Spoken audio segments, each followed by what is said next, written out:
Okay, 3 watermelon vines. 4 if you kind of include the now dying lemon drop, which has given us quite a few of them. And now I think it's kind of, oh, there's a hidden one. I see a lemon drop hiding right here. See it? Hiding in the leaves. So, and there's another watermelon hiding in the leaves. The watermelons have been a bit difficult to control, even with the trellis, because I did plant 3. I don't know if I would plant 3 again, even with having them close together, because this has been practically impossible to manage, even with it all growing over the trellis, which that is 2 plants growing over the trellis there, 1 plant going over the trellis there, another 2 plants trying to go over the trellis there, and yet they still also came multiple feet, probably 5 feet away from their roots as well out here. So I don't think I would grow quite as many melons again next year. The garden is a classroom and you live and learn, and we have been inundated with melons. I just picked 2 there that are really good size melons and have a hollow sound. If you can't see, there are 3 more bigger ones in there, a small one there, a large one against the trellis there, 1 here, 2 there. There's 1 hiding against the trellis there. You can kind of see it in the trellis. There's another one there, another one there, another one right here. There's 1 here next to a little lemon drop that kind of came way off the vine.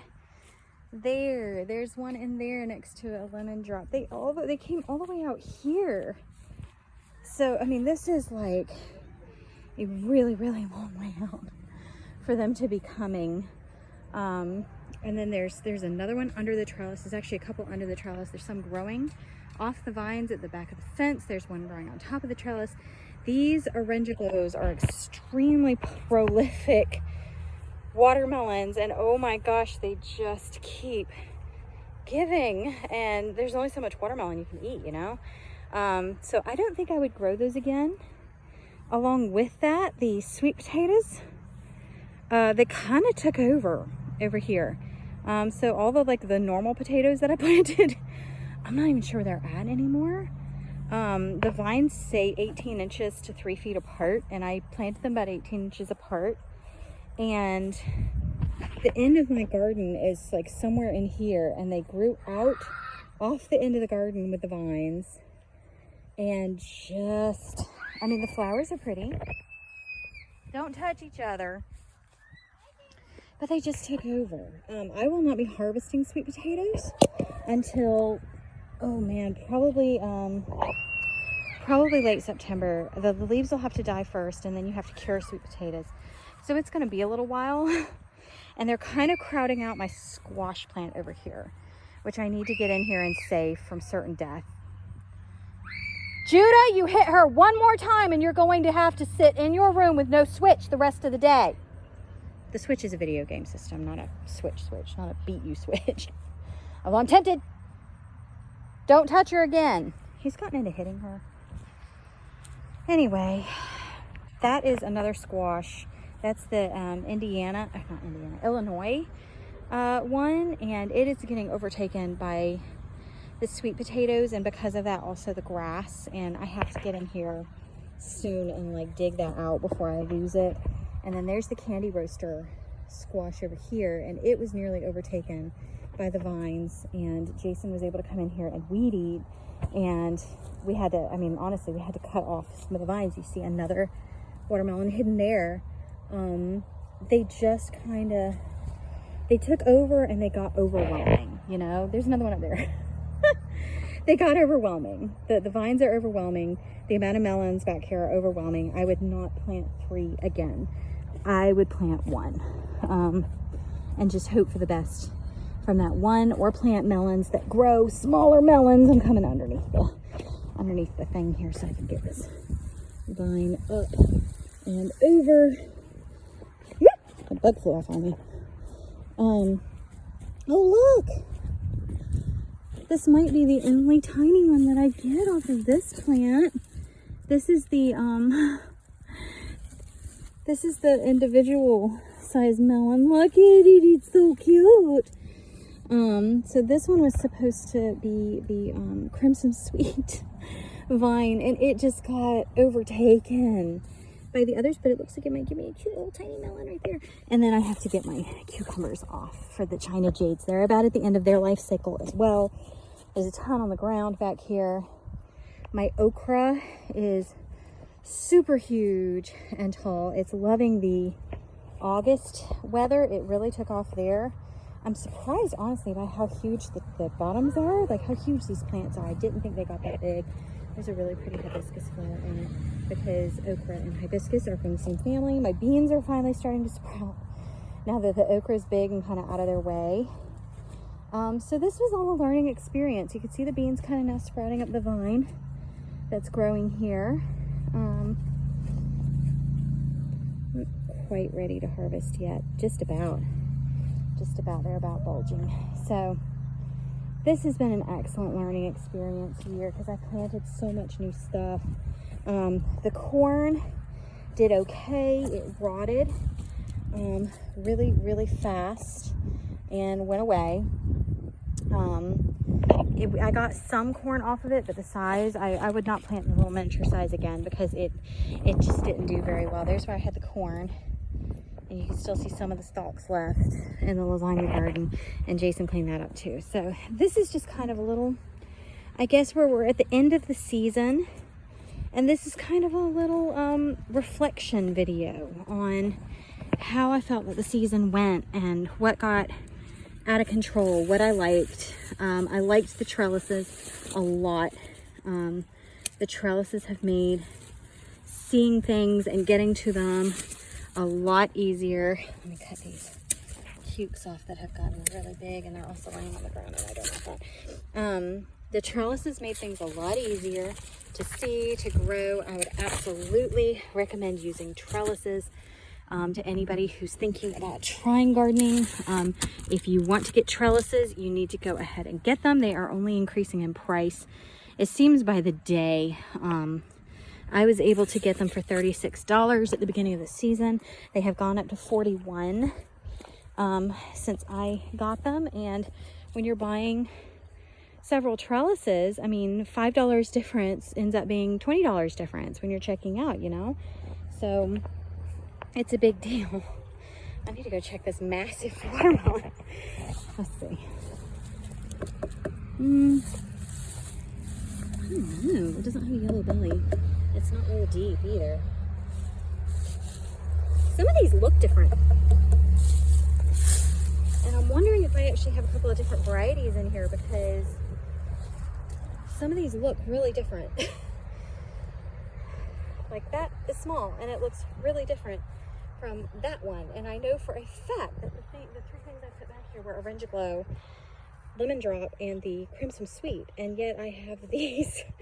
So I'm not sure if some of the seeds got mixed up. What's going on? This is huge. Holy cow.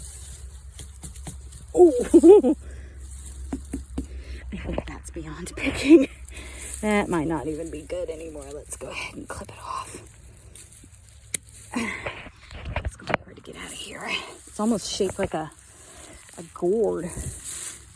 It's got like ripples in it now because of how long it's sat here hiding in the weeds. Oh, it's really heavy. Oh gosh. Okay. Okay. Holy cow. I'm sorry. Ugh. Holy cow.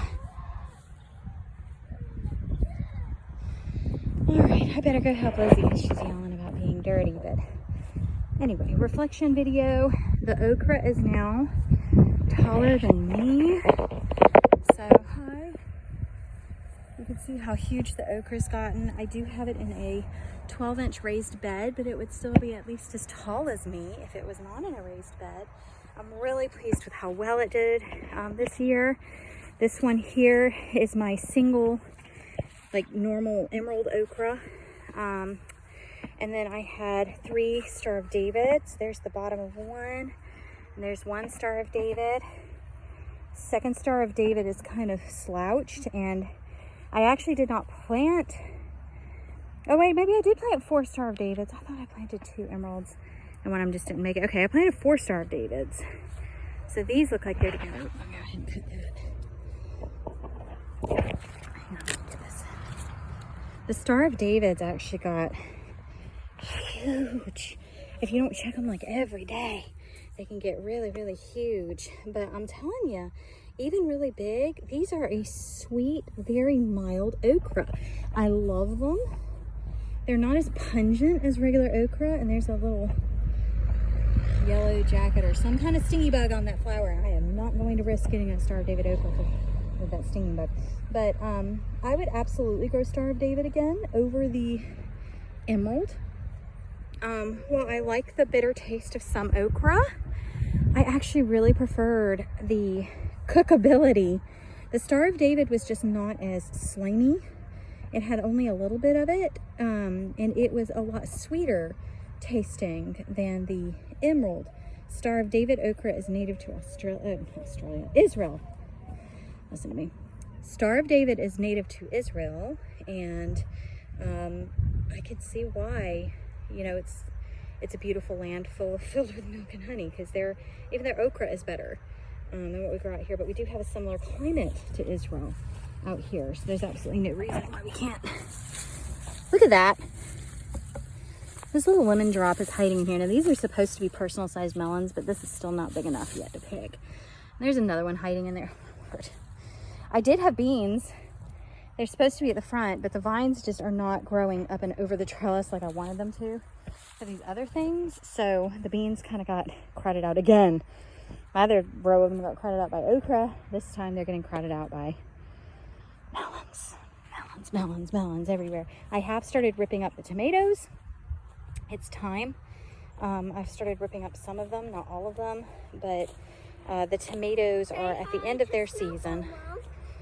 Hey, Snowball. Yeah, gently.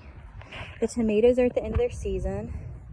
I planted my butternut squash too close to these, and it ended up getting suffocated out and dying, even though I tried to put these over the trellises. I think next time I'm just going to put squashes underneath the trellises like I did this one, and just try and weed manage a bit better. This one's looking rough simply because weeds overtook it when I first planted it. And now it's looking a lot better now that it's kind of gotten away from the weeds. I need to dig this out. And our volunteer cucumber got way out of control back here. It was just dropping massive cucumbers all over the place. So we ended up jerking that up because it was in a place I did not intend to have garden stuff. So it kind of got invasive in a way and unwelcome. I'm going to pull up these. Okay, so anyway, I don't want this video to last forever and ever and ever. Amen. I'm going to pull up some of these sweet potato vines and try and free up this Illinois squash here. My Crespo squash got overtaken by the massive vines from the volunteer cucumber. It was unfortunate because it had gotten really huge and I had to pull it up, and it's too late now to replant Crespo squash. There's that random like Roma tomato plant that tried to grow in the midst of the sweet potatoes. I really just need to get in here and pull this up because I did not plant it and I don't want it. I already have Roma tomatoes growing elsewhere. Just gonna throw it over. And they may impede the growth of the sweet potatoes, which I really want the potatoes more than more tomatoes. What's wrong, baby? Yeah, Lizzie's abusing the rabbit. Let me go get the rabbit. Thank you for joining me on this reflection video, kind of taking a look around. Things got a little bit out of hand with some of the plants. Other plants did really well and I was happy with them. So, you know, we'll see about the fall crops. I'll be planting lettuces and stuff soon. And I'll see you then. Oh! That one just came tumbling down. All right, bye.